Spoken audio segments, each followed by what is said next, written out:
Finally, the first real Marvel show. No offense, Daredevil. Marvel Studios' first original series. Alright, now they're just rubbing it in. First off, they really went for it with this show. This is a concept you think would end up getting completely butchered by any other studio. It's not like Wonder Woman, where someone decided shooting during the 1980s would be cool, but then they also CGI the first 10 minutes in IMAX. They go above and beyond with their ideas in the show, and they really care about all the tiny little details. Everything from shooting with old-fashioned cameras to having real 1950s sets and lighting. They even shoot the first episode using the classic 3-camera trope. Except for one particular scene, they purposely don't use that style, but we'll get to that later. They nailed the classic sitcom charm and how era accurate everything is. I genuinely was laughing at the 1950s style jokes. Maybe that's just because I grew up watching TV at my grandma's house, but some of those shows are actually really funny, so there's no shame in that. Freshly squeezed orange juice and black coffee? I say, oh, I don't eat food.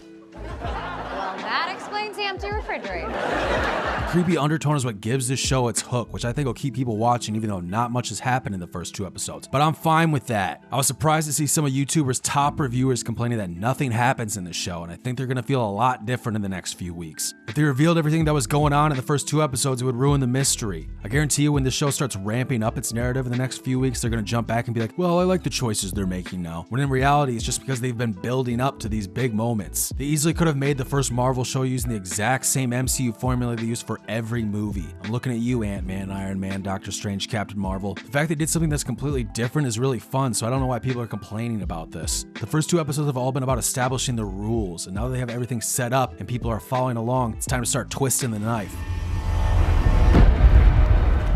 Like Paul Bettany said online, you guys gotta be patient. It's this goddamn Fortnite generation. Everyone wants a shiny treasure chest in their face every 2 seconds or someone to start flossing or else they start losing interest. The cast absolutely kills it in this show. This isn't some Saturday Night Live skit. You would actually believe that all of these actors are really in the 1950s. When Elizabeth Olsen joined Marvel in Age of Ultron, I was a bit skeptical of her acting abilities. I know I'm not the only one. But after they let her drop that terrible accent in Civil War, she got a lot better. After this show is over, I think people will look at her as one of the best members of the MCU. Her classic sitcom style of acting is captivating. Just look at all the facial expressions she cycles through in just a few seconds. And that's all I'm looking at. Just her facial expressions, nothing else. On Twitter, I said that she was mesmerizing, and this guy was offended by that statement. Disney didn't put her in this outfit by accident, man. I hate to break it to you, and I'm not ashamed to admit it's working on me. Paul Bettany is killing it in this show too. It's amazing how much his career has blown up since Disney decided to make him a household name. His face and mannerisms fit right in with the concept of flashing through different eras of television. I can see him playing a dad in any of these classic shows. Paul Bettany has been there to kick off every single phase of the MCU. Hopefully this isn't the end for him, but I guess we'll find out later. I mean, he can't be that expensive to keep around if he's doing television deals. Now let's get into spoiler territory because I'm dying to talk about this show. My husband and his indestructible head. And already that has to be one of the best Easter eggs in the show. They really do all the old school practical effects in this thing too, starting with breaking a plate and then just playing it in reverse, as well as dangling a plate from an invisible wire, which they intentionally let you see here. Wanda. He sounds so serious. He's mimicking the tone of when he talks to her in Civil War. Wanda. There on the calendar, someone's drawn a little heart right above today's date. Toaster is Stark technology and appears to resemble a human face. It also has a circular emblem on the forehead. When she pressed the bread down, we get the Tony Stark repulsor gauntlet sound. And the ticking sound is very familiar.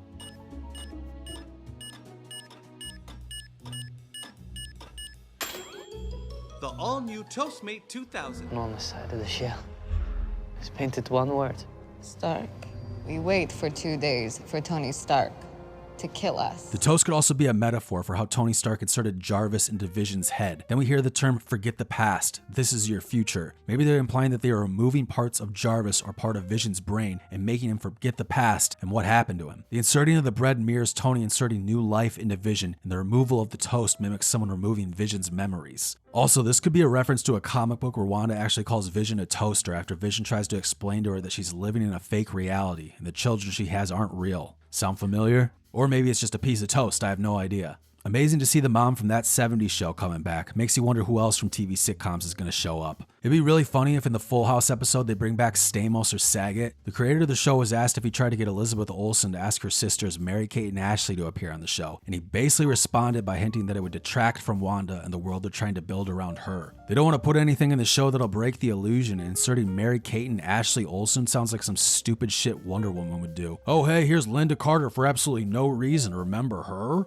Earlier we talked about how they even went as far as to use the old-fashioned sitcom style of the 3-camera setup. The style is done in sitcoms to save time and money, so they don't have to shoot multiple takes over and over, and instead can basically capture everyone's face while shooting just one scene. This technique is done on shows like I Love Lucy, Full House, Big Bang Theory. They shoot in this style the entire episode except for one scene. Right at this point, they switch over from a 3-camera setup to a 1-camera shot. This is a shot that would be right at home in an Alfred Hitchcock movie. So they abandon their 3-camera setup and opt for something a little more personal and eerie to take you out of the classic sitcom style and to show you a tiny glimpse of the real show. The intro of episode 2 is like a marker. It's a literal transition from the golden age of television in the 50s to the next era of television in the 60s and 70s. There's a couple fun ways they visually show this besides just the Bewitched style intro. Number 1, back in the 50s, CBS was a little hesitant to show a man and woman in bed together. In fact, they wouldn't even allow the word pregnant on the show. Basically in the 50s, everyone was super prude, so they slept in separate beds. But by the 60s and 70s, people started doing it more, so networks started to lighten up a bit, so that's why you see the beds literally coming together. Number 2, they put Elizabeth Olsen in this sexy ass outfit. Number 3, Bewitched was one of the older shows that started off in black and white, but after 74 episodes, they switched over to color when the technology became available. So it was cool how they did the same thing in this episode. This is our home now. I want us to fit in. There's pain in this statement. It's not delivered like the rest of the lines in the show. I think she's trying to say, you're dead, and I'm just living here with you from now on. You're not at all worried that the audience might just see through this little charade? Agnes is clearly someone who knows what's going on. This line just proves it. Look, it's the star of the show. Agnes! I'm sorry, what did you say? And then when asked about it again, she completely ignores the question and just starts talking about her rabbit. So I'm excited to see what her involvement is in all of this. This is a Hydra watch. Strucker is the guy that gave Wanda her powers. So it seems so far that you could say each commercial is related to a trauma in Wanda's life. The beeping on the toaster signifying the beeping bomb she waited to kill her and her brother. The watch signifying the experiments she went through as a child to give her powers. Also, the time on the watch is 242. In Avengers issue 242, Vision is brought back after sustaining massive damage. He and Wanda rejoin the Avengers, but Wanda is worried about Vision because he is acting strange after being brought back to his physical form again. Oh no, you did the trick right. Well, of course he did the trick right. I'm an illusion. I don't think this is just a funny line. I think he's actually saying the truth. Vision is dead, and Wanda is just recreating him in her new reality. People online have been trying to colorize this photo, and they're doing a good job, but according to this behind-the-scenes photo, Wanda's outfit is actually red, even though it looks black. Looks like there's a trend of her wearing progressively less clothes every episode. Have you guys noticed that? Here's a costume slip everyone's talking about today. Turns out he's not an android after all, he's just a white guy. And since I just spent 8 minutes praising this show, I'm going to switch gears and lay down some criticism. This 37-minute runtime is a lie. The last 10 minutes of every episode is just credits. If a quarter of every episode is just showing who made the episode, we have a problem. See you next time, Janitor Squad.